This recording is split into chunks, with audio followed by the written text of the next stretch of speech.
Ciao a tutti, questa è la mostra, l'esposizione Storia della lingua dei Veneti.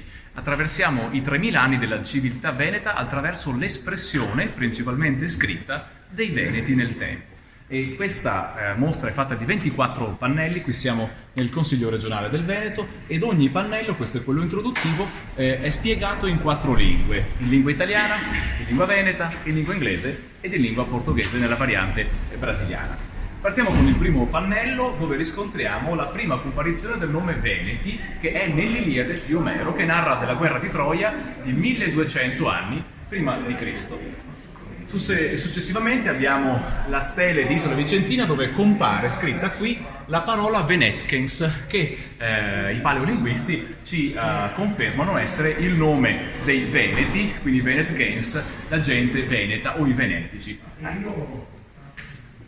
Andiamo avanti.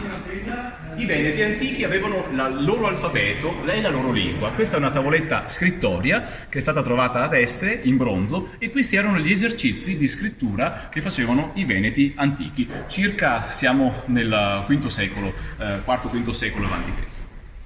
Il quarto pannello riguarda la presenza dei Veneti nella Burbe Condita, che è la storia di Roma scritta da Tito Livio, e ci ricorda che gli scrittori antichi ritenevano effettiva quella che magari è stata una leggenda, un mito, ma per gli scrittori veneti come gli scrittori antichi come Livio era veritiera, che i Veneti fossero partiti dopo la guerra di Troia appunto dall'Asia Minore, fossero giunti in quella che oggi noi chiamiamo la Venetia, la terra veneta. Questo ovviamente di 2000 anni fa.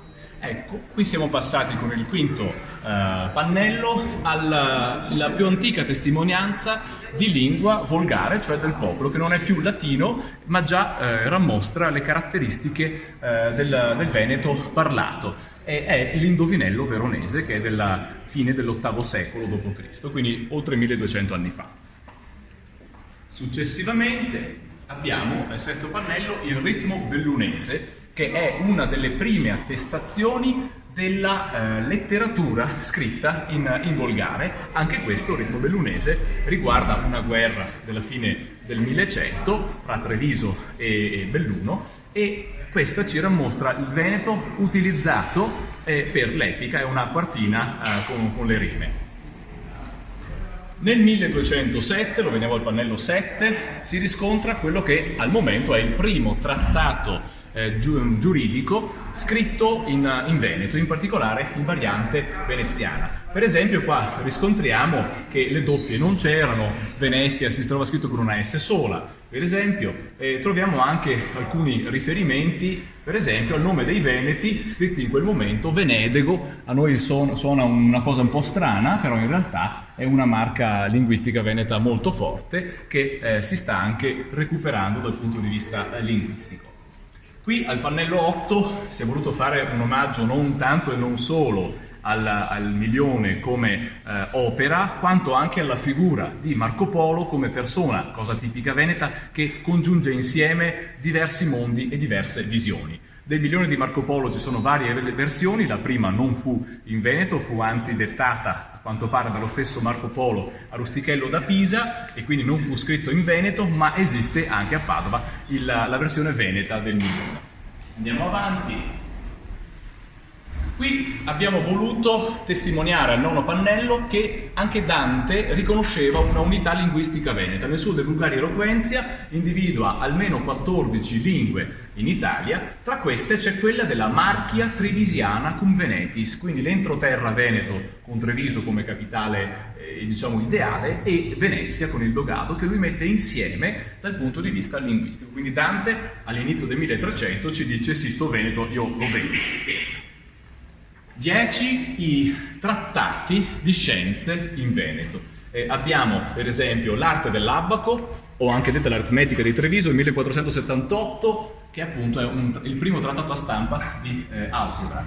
Abbiamo successivamente il dialogo del Circo d'Aronchitti in padovano, scritto molto probabilmente da Galileo Galilei nel suo periodo all'Università di Padova, e volendo anche il primo trattato di botanica, che è del 300, il libro Agregado Serapion. Anche qui un altro pannello dedicato più che altro a una grande figura, che è quella di Rusante. Famosissime le sue opere, per esempio La Moschetta, ma il Beolco in realtà è stato un attore-autore, quindi ha visto e ha vissuto il teatro ed è stato un grande riformatore del teatro. Per esempio Dario Fo, quando ebbe il premio Nobel per la letteratura, citò Rusante e Molière come i suoi grandi maestri. Proseguiamo con il pannello numero 12, dove abbiamo riportato il primo riscontro scritto del sintagma lingua veneta. È del 1572, è un'opera di Andrea Calmo, ha un titolo in parte in toscano, ma all'interno è tutto quanto in veneto e ci ricorda appunto che riguarda la vulgare antiqua lingua veneta, cioè la lingua volgare del popolo, antica perché si percepiva in quel momento che il toscano che stava comunque arrivando fosse una cosa nuova, un fenomeno nuovo per i veneti. E evidentemente c'era una competizione tra veneto e toscano che è stata valorizzata da diversi autori, per esempio anche Labia, ma anche Maffio Venier o il Calvo stesso, per valorizzare il veneto, anche se il toscano stava facendo la sua strada. 13° pannello, questa opera straordinaria è la Carta del Navegar pittoresco di Boschini, il quale nel 1660 produce un viaggio nella pittura veneta costruito insieme ai pittori veneti. Ogni pittore veneto, ogni artista veneto ha aiutato a costruire questa nave che attraversa il mare della pittura veneta e la spiega. Quindi un'opera molto interessante. 14, anche qui si è voluto fare un omaggio a Goldoni, sarebbe stato improprio inserire magari solo una o l'altra opera tra le tantissime famosissime che ha fatto in lingua veneta. Ricordiamo che Goldoni non era al 100% originario del Veneto, perché il cognome Goldoni da parte paterna appunto il cognome della provincia di Modena, ma grande è stato il suo contributo, enorme, al Veneto, e anche lui parlava di lingua veneta. Nella prefazione alle Massere, per esempio, parla di veneta lingua.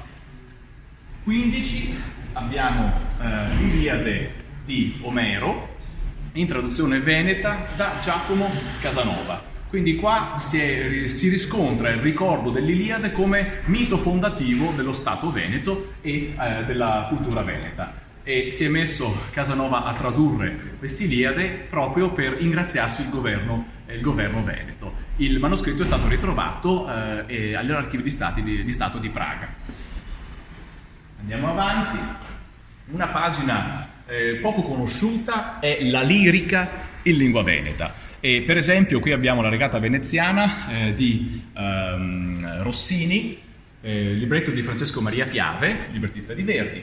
Qui Rossini ha musicato un trittico, per esempio, in veneto, in pope momeo, note incantar, e riguarda appunto la Regata veneziana. C'è poi La biondina in Gondoletta, che è stata musicata da Johann Simon Mayer, ma anche da Beethoven con l'arrangiamento per pianoforte, e altre opere che sono state composte in lingua veneta per la musica. La Divina Commedia, l'opera forse più famosa del toscano, è arrivata in traduzione veneta già nel 1875 con una traduzione pregevolissima fatta da Giuseppe Cappelli. Vale la pena forse qui leggere proprio: a mesa strada della vita umana me son trovata drento una selva scura che persa mi gavea la tramontana. Una traduzione completa che rispetta la metrica dantesca, e peraltro si può non ricordare che Dante cita molte parti del territorio veneto come Vinegia, Verona, Vicenza, Padova, la Brenta, la Piava e l'Adige. E abbiamo ovviamente grande frequenza di Dante sul territorio veneto. Il pannello numero 18, le traduzioni più moderne, per esempio di Shakespeare in veneto. Abbiamo Betteloni che in veronese riporta la storia veronese di Giulietta Romeo, Romeo and Juliet viene tradotto appunto in veneto, e un esperimento poetico-letterario di Luigi Meneghello che con Trapianti ha tradotto diversi brani di Shakespeare, ma anche di altri autori come Yeats per esempio, e li ha tradotti nella sua variante lingua madre, appunto la variante vicentina, che ovviamente è perfettamente intelligibile per tutti i veneti. Tant'è che nel pannello 19 abbiamo trattato anche i veneti parlati nelle altre parti del mondo, il veneto del Brasile, il veneto brasileiro, ma anche il veneto cipilegno, quindi il veneto di Cipino. Ovviamente grande riscontro ha anche l'Istria, che con il Festival dell'Istro Veneto, per esempio, ogni anno ci delizia con la musica moderna in lingua veneta. Ci sono peraltro grammatiche e dizionari della lingua veneta, moltissimi per le varie varietà, per tutte le varietà venete nel tempo, ma in particolare negli ultimi decenni, verso la fine dell'ultimo secolo e l'inizio di questo, si è cominciato un grande lavoro di sintesi di tutte le varietà, sia per la grammatica che per appunto i dizionari, anche di tutte le varietà, comprese quelle dell'estero.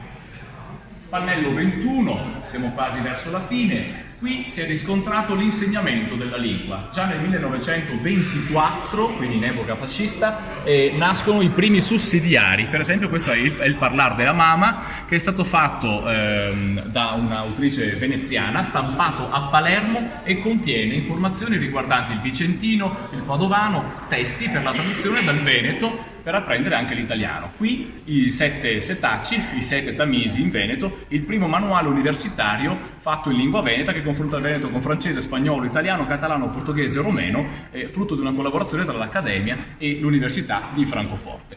Arriviamo all'ultimo pannello, che è il pannello della modernità, possiamo dire. Veneto, la lingua veneta tra app e computer. Sappiamo che Google e altri, per esempio SwiftKey, hanno aperto alle tastiere per gli smartphone, per i tablet in lingua veneta, aggiungendo la L tagliata, la forquea come la chiamiamo noi, e aggiungendola alle tastiere. Oltretutto c'è la traduzione Telegram di Veneto, c'è la traduzione di LibreOffice, tutta la suite d'ufficio in lingua veneta, e peraltro qui riscontriamo anche l'esistenza del sito Lingua Veneta della regione. Quindi il veneto è una lingua che è adatta anche agli aspetti più giovani e più informatici. Peraltro abbiamo voluto inserire in ognuno di questi pannelli il QR code con la lettura da 6 ragazzi, 3 ragazzi e 3 ragazze da 4 province del Veneto, per leggere i testi veneti anche con diverse varietà e diversi accenti.